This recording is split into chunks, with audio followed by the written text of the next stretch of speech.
Good morning student, class 10 student. हमने आज अपनी बुक कृतिका, हमारे पास दो बुक हैं, क्षितिज और कृतिका। क्षितिज गद्यखंड और काव्यखंड।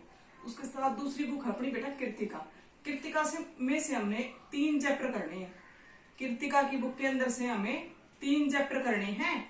एक माता का आंचल, दूसरा जॉर्ज पंचम की नाक, तीसरा सना सना हाथ जोड़ी। ऐसे मन के अंदर हम 2 चैप्टर करेंगे, माता का आंचल और जॉर्ज पंचम की नाक। माता का आंचल, माता का आंचल लिखा जाएगा माता का आंचल, इस बात पर ध्यान दें, लेकिन बोला जाएगा माता का आंचल।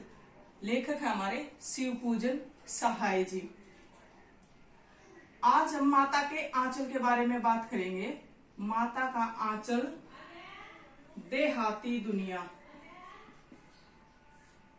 देहाती दुनिया उपन्यास का एक अंश है। देहाती दुनिया उपन्यास का एक अंश है। कृतिका, कृतिका में से हमारे 3 चैप्टर, माता का आंचल, जॉर्ज पंचम की नाक, साना साना हाथ जोड़ी। माता का आंचल शिव पूजन सहाय, जॉर्ज पंचम की नाक कमलेश्वर और साना साना हाथ जोड़ी मधु कांकरिया। बेटे इसमें से पिछले साल का जो नया पैटर्न था उसमें 2-2 नंबर के 3-3 नंबर के 2 क्वेश्चन आए हैं और 6 नंबर की हमारी कृतिका रहेगी। तो हम जब भी याद करेंगे 3 नंबर का क्वेश्चन करेंगे। पहले 4 नंबर का क्वेश्चन आता था, एक ही आता था, उसके बाद 4 नंबर के 2 आने लगे, 2 में से एक करना था हमें।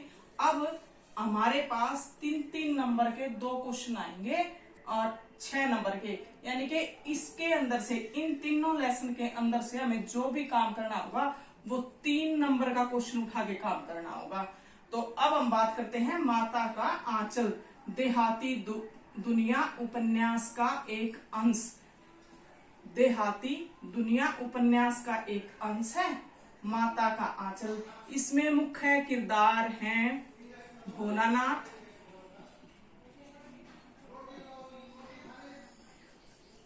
भोलानाथ के पिताजी और भोलानाथ की माता। भोलानाथ, भोलानाथ का बचपन का नाम था तारकेश्वर नाथ। भोलेनाथ का बचपन का नाम था बेटा तारकेश्वर नाथ और अब उसका नाम है भोलानाथ, जिसे हम पूरे लेसन में याद करेंगे भोलानाथ। अब हम तारकेश्वर से नहीं करेंगे। तारकेश्वर उनका बचपन का नाम था, बचपन में उनका नाम तारकेश्वर था, लेकिन वो अपने पिताजी के साथ ज्यादा रहते थे। इनका जितना भी जुड़ाव था वो अपने पिताजी के साथ। भोलानाथ का सारा जुड़ाव अपने पिताजी के साथ था। माता के साथ जो नाता था वो दूध पीने तक ही सीमित था, दूध पीने तक ही सीमित था, पीने तक ही सीमित था। भोलानाथ का माँ से जो जुड़ाव था वो दूध पीने तक का था, लेकिन सारा जुड़ाव पिताजी से। पिताजी नहलाते, पिताजी खिलाते, पिताजी सुलाते, नहलाते, खिलाते, सुलाते और जब भी पूजा पाठ करते तो पिताजी अपने साथ भोलानाथ को बैठाकर पूजा पाठ किया करते थे। अब भोलानाथ की एक लंबी चोटी थी और पिताजी उनके माथे पर, तारकेश्वर नाथ के माथे पर 3 रेखाएं खींच देते थे, त्रिपुंड लगा देते थे। उसे पूरे पाठ में बताया गया है त्रिपुंड लगाना। त्रिपुंड लगा देते थे और सिर पर चोटी व त्रिपुंड लगने के बाद बालक तारकेश्वर नाथ बिल्कुल भोलानाथ जैसा लगता था। एक क्वेश्चन हमारा यहीं से निकल जाता है कि भोलानाथ, तारकेश्वर का नाम भोलानाथ कैसे पड़ा और भोलानाथ की छवि प्रस्तुत करो। तो 2 क्वेश्चन हमने निकाले यहां से। उसके बाद पिताजी ही नहलाते थे, पिताजी ही नहलाते और पिताजी ही सुलाते थे और पिताजी ही बच्चे के साथ अन्य क्रिया करते थे। जैसे कभी कभी कुश्ती खेलते तो पिताजी कई बार खुद हार जाते भोलानाथ के आगे और कहते मेरे बेटे में तो बड़ा बल है, तो उनके बल को बढ़ावा देते थे, यानी कि उनके बल को, बच्चे के बल को प्रोत्साहन या प्रोत्साहित करते थे, प्रोत्साहन बढ़ाते थे। बालक भोलानाथ पिताजी के पास ही खाना खाता था। खाना खाते हुए बेटा, ये हमने त्रिपुंड पढ़ लिया था। अब पिताजी कुश्ती खेलते हैं बच्चे के साथ, तो बच्चे के साथ कुश्ती खेलते हुए पिताजी कई बार बच्चे के आगे हार जाते हैं। बच्चे के आगे हार जाते तो बच्चे के बल को बढ़ावा मिलता है। कभी कभी बच्चा पिताजी की मूछें मरोड़ता है, कभी कभी मूछें उखाड़ने लगता है, कभी कभी पेट पर खेलता है। ये सब खेल दिखाए गए हैं पिता के बच्चे के साथ। उसके बाद बेटा अब खिलाते थे, तो खिलाते में एक तो आपको मिलेगा गोरस और एक आपको मिलेगा दाल भात। और हमारे बच्चे, हरियाणवी बच्चे पूछते मैडम ये दाल भात क्या है और गोरस? गोरस बेटा गऊ का दूध या लस्सी, इनको गोरस बोला जाता है। तो गोरस पिलाते थे और दाल भात सान कर खिलाते थे। भात बेटे चावल और दाल का जो मेल होता है, दाल चावल जो हम खाते हैं हम दाल चावल बोलते हैं, वो बिहारी में इसे दाल भात बोलते हैं, तो वो दाल भात है। तो पिताजी जब भोलानाथ को गोरस और दाल भात सान कर खिला रहे होते तो मैया बीच में आ जाती, भोलानाथ की माँ बीच में आती और बच्चे को कभी तोता उड़, कभी मैना उड़, कभी चिड़िया उड़, कभी कबूतर उड़ बना के कहती मर्दों को तो खाना खिलाना ही नहीं आता बच्चों को, और मैं खिलाती हूँ। तो बीच बीच में माँ जी आकर बच्चे को अनेक तरह के खेल खिलाकर बच्चे का पेट भर देती है। और पेट भरते भरते जब माँ जी के हाथ भोलानाथ लग जाता है तो माँ जी उसके सिर में कड़वा तेल लगाती हैं। अब कड़वा तेल बेटा सरसों का तेल को कहा गया है, सरसों का तेल लगा देती हैं, सरसों का तेल लगाती हैं।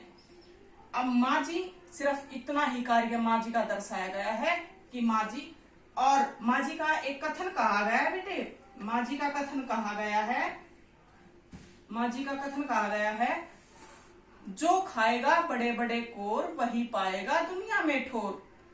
तो बेटा इसका मतलब यही है, जो बड़े बड़े निवाले यानी कि ज्यादा खाना खाएगा वही दुनिया में ठिकाना, वही दुनिया में अपनी जगह बनाता है, वही हष्ट पुष्ट बच्चा हो जाता है। उसके बाद बेटा ये भोलानाथ अपने संगी साथियों के साथ अनेक प्रकार के खेल खेलता है। खेल में खेलता है चबूतरा, सामने चबूतरे, और इन सब गतिविधियों के साथ पिताजी उन्हें देखते, छिपकर देखते रहते हैं। चबूतरा है, चबूतरे पर गुड्डे गुडियों के खेल हैं, गुड्डे गुडियों के खेल हैं, बारात निकालना है, दुकान लगाना है,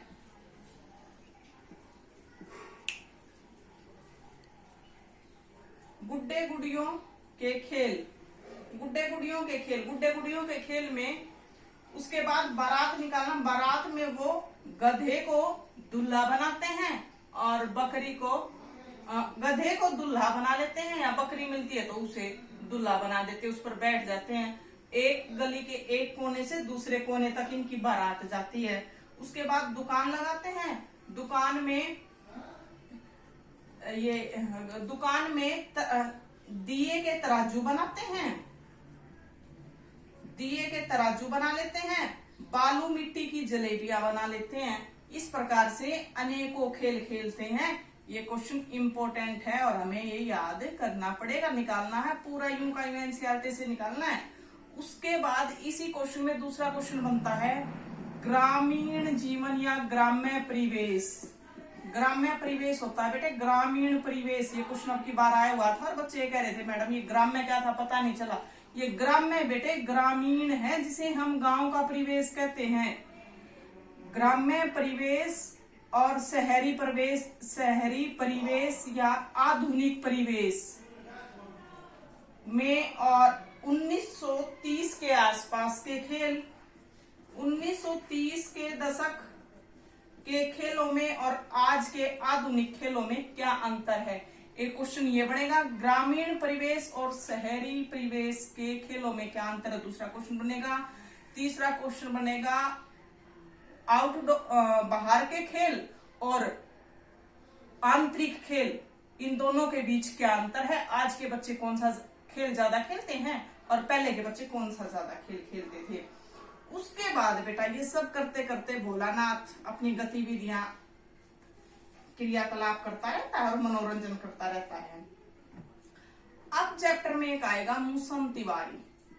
मूसम तिवारी का रोल दिया गया है बेटा, जो किरदार है मूसम तिवारी का वो आम का बाग है और इस आम के बाग में ये बच्चे चोरी छिपे जाकर आम तोड़ते हैं, बच्चों की गतिविधियां करते हैं और इस लंगड़े मूसम तिवारी को चिढ़ाते हैं।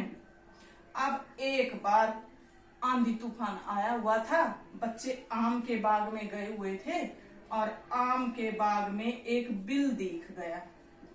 बिल दिखाई पड़ने पर भोलानाथ ने बिल के अंदर पानी डाल दिया। बिल के अंदर पानी डालने से बिल से सांप बाहर निकल आया। अब सांप को देखकर बच्चे लौटते पोटते घर आए तो बच्चों को बहुत ज्यादा चोट लगी हुई थी। भोलेनाथ के पिताजी चबूतरे पर ही बैठकर बच्चे को भोलानाथ भोलानाथ पुकार रहे हैं, लेकिन बच्चा अब सांप दिखने के डर से भागा हुआ है और भागने के बहुत सारी उसे चोटें लगी हुई हैं, लेकिन भोलानाथ पिताजी के पास न जाकर माँ जी के पास जाता है। जब बच्चे को सांप दिखता है तो सांप देखने के बाद बच्चा माता जी के पास जाता है। एक क्वेश्चन बेटा ये बनता है कि बच्चा पिता के पास न जाकर माँ के पास क्यों गया, क्योंकि माँ के पास उसे आंतरिक ममता, वात्सल्य ममता का आभास होता है। अब बात आई वात्सल्य। बेटे 10th क्लास में एक टॉपिक है रस को हम धीरे धीरे थोड़ा थोड़ा लेके चलेंगे, जैसे जैसे लेसन के अकॉर्डिंग आएगा। अब भोलानाथ के माता पिता का प्यार दिखाया गया है भोलानाथ के प्रति। जब भी माता पिता का बच्चे के प्रति प्यार हो, जब भी दादा दादी नाना नानी का अपने बच्चों के प्रति प्यार हो, उसे हम वात्सल्य रस का नाम देते हैं। उसे हम वात्सल्य रस या वात्सल्य प्रेम। तो पूरे पाठ में वात्सल्य रस की भूमिका अहम रही है। पाठ देहाती दुनिया उपन्यास का एक अंश है। पाठ में ग्रामीण परिवेश और आधुनिक परिवेश या शहरी परिवेश के बीच का चरित्र चित्रण किया गया है। और ये रहा बेटा पाठ का सार। आज इस पाठ को कंप्लीट लर्न करेंगे। थैंक यू बेटा।